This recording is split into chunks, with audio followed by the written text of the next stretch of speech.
फतेहपुर प्रखंड के जामबाद गांव में 24 प्रहर व्यापी श्री श्री अखंड हरिनाम एवं लीला कीर्तन को लेकर सोमवार को भव्य कलश यात्रा निकाली गई।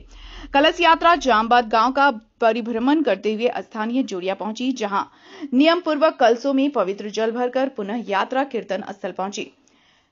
कार्यक्रम में मुख्य यजमान के रूप में आयोजक जयप्रकाश मंडल सपत्ने साथ रहे। दरअसल कलश यात्रा के साथ आज कीर्तन का शुभारंभ हुआ। वहीं 18 मार्च मंगलवार और 19 मार्च बुधवार को सुप्रसिद्ध कीर्तनिया बादल पॉल द्वारा लीला कीर्तन प्रस्तुत किया जाएगा। इसके अलावा पश्चिम बंगाल की कीर्तनिया संगीता भंडारी द्वारा भी कुंज विलास गायन का कार्यक्रम किया जाएगा। 21 मार्च शुक्रवार को लीला कीर्तन का धुलाट, महाप्रसाद वितरण और नर नारायण सेवा के साथ कार्यक्रम संपन्न होगा। हरे कृष्ण, जय नेताय, जय राधे श्याम। आमी कीर्तनिया बादल पाल, आमाके तो सबाई चेनेन। आमी आसছি कीर्तन दल निये हरिनाम गान शोनाते।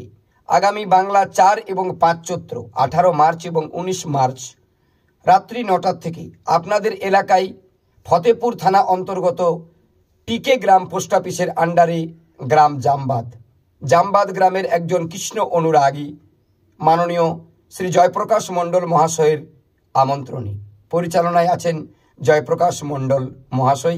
आमी कीर्तन दल निये आसছি आगामी बांगला 4 এবং 5 চৈত্র कीर्तन हरिनाम शोनार जन्य प्रतिटी भक्तेर काछे कराजोड़े विनीत अनुरोध, आसुन एवं नाम गान शुने पुण्य अर्जन करुन एवं आमादेरके आनंद दान करुन, आशीर्वाद करे जाबेन। जय नेताय, जय राधे श्याम।